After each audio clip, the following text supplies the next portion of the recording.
Dokter Reza, Mas Ali ya, suka susu kan? Dokter Sheila juga ya? Suka banget. Sangat suka. Kalau tadi kita lihat tayangannya, tadi kayaknya semua orang mungkin hampir suka susu. Tapi bener tau nggak nih? Saya mau tanya penonton di sini, suka susu nggak semuanya? Ada yang nggak suka di situ. Dengan Mbak siapa nih? Yanti. Mbak Yanti. Mbak Yanti kenapa nggak suka susu? Itu takut gemuk, Dok. Wah, takut gemuk. Udah selangsung ini. Waduh. Nah, ini juga tadi katanya nggak suka susu ya? Kenapa nih? Udah gede, nggak perlu susu. Udah gede, Mbak. Masa sih? Saya masih imut-imut deh kayaknya. Oke. Jadi ada beberapa yang beranggapan kalau misalnya minum susu itu seperti anak kecil ya. Betul. Dan ada juga mitos dan fakta mengenai susu. Iya. Mungkin bisa dijelaskan langsung sama Dokter Raisa nih di sini. Iya, baiklah, kalau yang pertama tadi ya kan mbaknya takut gemuk tuh kalau minum susu. Nah, sebenarnya gemuk atau tidak itu dari jumlah kalori harian yang masuk. Jadi minum susu asalkan makannya tidak berlebihan, itu tidak akan membuat seseorang jadi gemuk gitu. Kecuali ya kalau minum susunya kayak 2 galon sehari ya, itu wajar aja lah kalau jadi gemuk. Oh gitu, Dok ya. Oke, kalau susu itu hanya untuk anak-anak pada masa pertumbuhan, betul gak itu, Dok? Ya, itu sebenarnya nggak benar juga ya. Karena gini, kalau susu itu sebenarnya bagus untuk semua usia. Karena kandungan dari susu itu sendiri dia mengandung banyak kalsium, vitamin D, terus magnesium, potasium, vitamin D juga, dan vitamin A, vitamin B. Jadi banyak sekali kandungannya. Banyak kandungannya, Dok ya. Nah, kalau Mas Ali ini minum susu sejak kapan nih, Mas? Sejak kecil dan sampai sekarang masih. Yang pengen saya tanyakan adalah untuk dewasa nih, bahkan usia seperti usia saya 42 tahun, itu minum susunya bisa berapa kali sih supaya nggak jadi gemuk gitu loh, dokter? Iya. Jadi sebenarnya ada batas rekomendasi harian.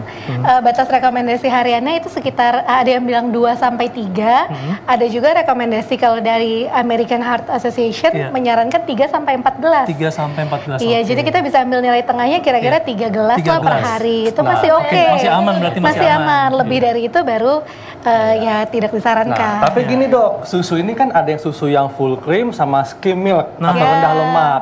Ini kalau untuk usia kita nih yang masih imut-imut, sebaiknya susu yang mana nih, yang full cream kah atau yang skim milk atau rendah lemak? Iya.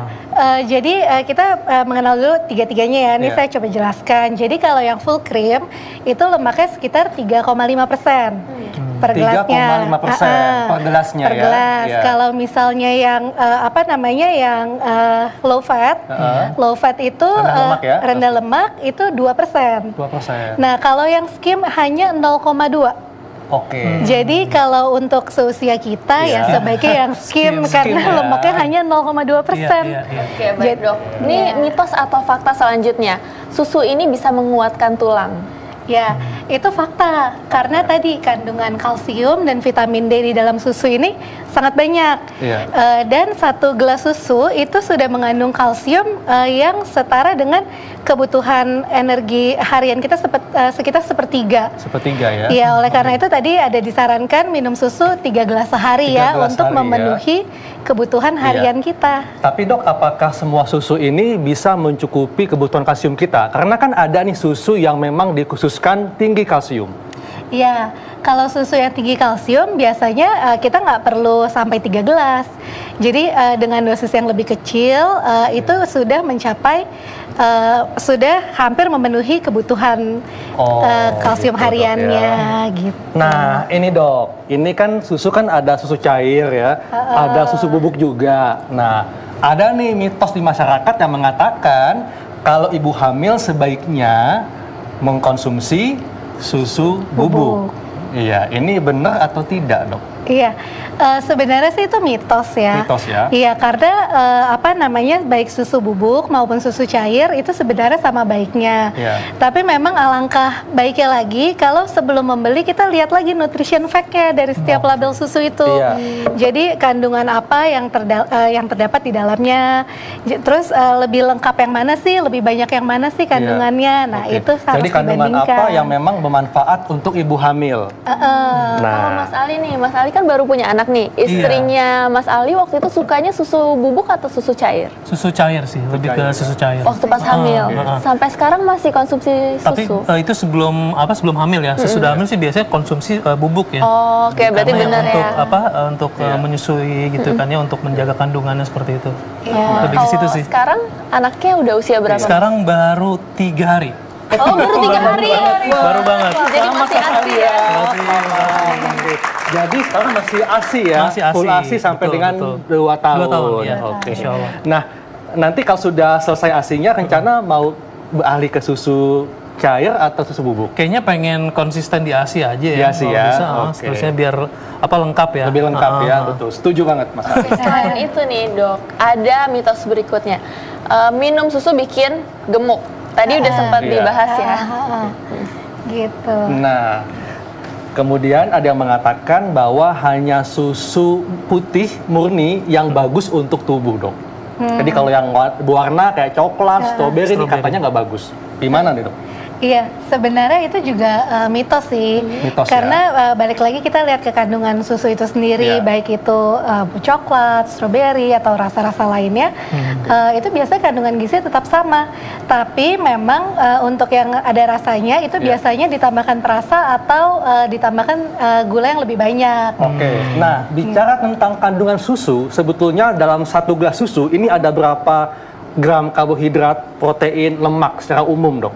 Iya, jadi secara umum ya, 1 gelas gini ini sekitar 200 kalori. Iya. Kalau proteinnya 7 gram, 7 gram. lemaknya 9 gram. Tapi kalau lemaknya tadi yang skim milk, nah itu lebih rendah tuh, mungkin hanya 2 gram. Oke. Jadi sebetulnya memang sangat bermanfaat untuk kesehatan tubuh ya susu itu ya. Oke. Iya. Kemudian mitosnya kan nih, Mitos Dok Shell? berikutnya, tidak boleh minum susu berbarengan dengan minum obat. Nah, ini dia. Ya kalau ini fakta nih. Fakta ya? Fakta, karena ada beberapa obat tertentu ya, terutama antibiotik yang mengandung tetrasiklin, itu tuh dia berkompetisi dengan susu. Kalau masuk ke dalam badan, nanti absorpsinya atau penyerapannya jadi terhambat. Jadi khasiat obatnya ini nggak maksimal di dalam tubuh. Gitu. Oke, nah dok, masih balik lagi ke rasa-rasa susu nih. Saya kebetulan suka banget susu coklat, tapi saya punya mah. Dan katanya susu coklat tuh bisa menaikkan asam lambung. Bagaimana itu, dok? Iya, sebenarnya sih enggak ya. Sebenarnya sifat susu itu netral. Dia malah bisa menetralkan asam lambung. Jadi harusnya tidak usah khawatir. Walaupun gitu. susunya itu rasa walaupun coklat, Oke. iya. Nah, kalau Mas Ali nggak ada masalah kan minum susu kan? Nggak bikin diare atau gimana Enggak sih, kan? selama ini sih mau entah itu stroberi atau coklat sama aja sih. Sama aja ya. Tapi emang lebih cenderung suka coklat. Ya. Nah, dok, sebetulnya ini ada beberapa orang yang dia memang nggak cocok dengan susu, artinya dia alergi. Iya. Nah, ini gimana dok sebaiknya? Apakah tetap mencoba mengkonsumsi susu atau menggantinya dengan yang lain? Iya, jadi memang ada beberapa orang yang itu dikatakan dengan intoleransi laktosa. Laktosa di dalam susu itu sendiri ya. Jadi efek sampingnya kalau minum tuh jadi diare, sering buang air besar, perut bergas gitu. Nah, kalau sudah ada keluhan seperti itu jangan dipaksakan. Kita bisa menggantinya dengan sumber yang lain. Jadi bisa dengan dairy produk yang lain atau dicari yang susu yang laktosa free. Oke, jadi artinya kalau susu bikin alergi ini bisa fakta juga ya? Fakta, Bisa fakta juga iya, ya? karena memang ada beberapa orang yang nggak kuat. Oke, baik mitos dong. selanjutnya nih dok. Minum susu sebelum tidur dapat membuat tidur kita menjadi lebih nyenyak. Nah, ini enak banget. Susu hangat gitu ya. Ini itu gimana? fakta sih. Fakta ya? Iya, ini Kenapa fakta. dok bisa bikin ngantuk dok? Ya karena di dalam susu dia mengandung asam amino triptofan. Nah, asam amino ini nih fungsinya adalah mengeluarkan serotonin dan melatonin yang fungsinya mengatur siklus bangun tidur kita. Apalagi kalau susunya anget ya. Jadi kalau anget-anget kan nikmat ya. jadi Hot choco relax. gitu enak ya, hot choco lagi dingin-dingin hot choco gitu. Kalau relax susu bisa bikin kita mudah tidur, artinya kalau untuk orang yang mengalami gangguan tidur, insomnia, bisa ngebantu nggak? Bisa.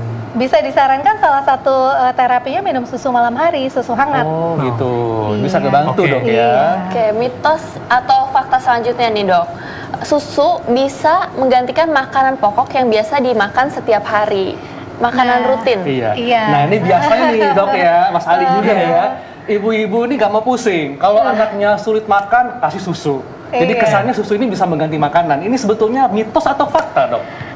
Sebenarnya sih mitos. Mitos ya? Iya, karena susu biar walaupun kandungan gizinya segala bagus ya, tapi sifatnya ini hanya pelengkap. Jadi kita tetap disarankan makan makanan utama yang mengandung karbohidrat, protein, lemak, dan bentuknya pun makanan padat.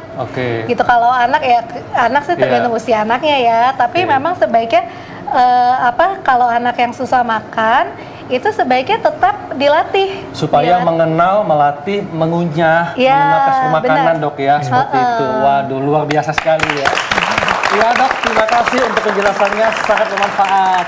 Nah, Dr. Sheila, Mas Ali ini sekarang kerjanya di mana nih Mas? Kerja kantoran ya? Kerja kantoran juga, syuting juga gitu. Tapi lebih banyak sih di depan laptop kerja kantoran, karena kan bisnis sendiri, bisnis kargo, jadi bisa dibilang lebih dari 5 jam tuh kalau dalam sehari di depan laptop gitu. Jadi apa yang dirasakan Mas? Jadi yang dirasakan yang pasti tuh di punggung tuh pegal gitu kan. Mungkin pas awalnya saya berusaha untuk posisi sempurna lah ya, seperti ini. Tapi lama-lama kan udah males-malesan kan, entar belok kiri, kanan gitu kan, terus bongkok gitu. Padahal udah rutin minum susu ya? Udah rutin, udah rutin. Ini pas banget nih Mas Ali nih. Setelah ini Dr. Sheila kita akan bahas apa dok? Jadi setelah ini kita akan bahas penyakit-penyakit yang sering dialami oleh orang-orang pekerja kantoran. Apalagi yang duduknya seperti Mas Ali nih, suka lebih dari 5 jam dan suka lama di depan komputer. Jangan kemana-mana, kita akan bahas saat lagi tetap di acara Ayo Bersama.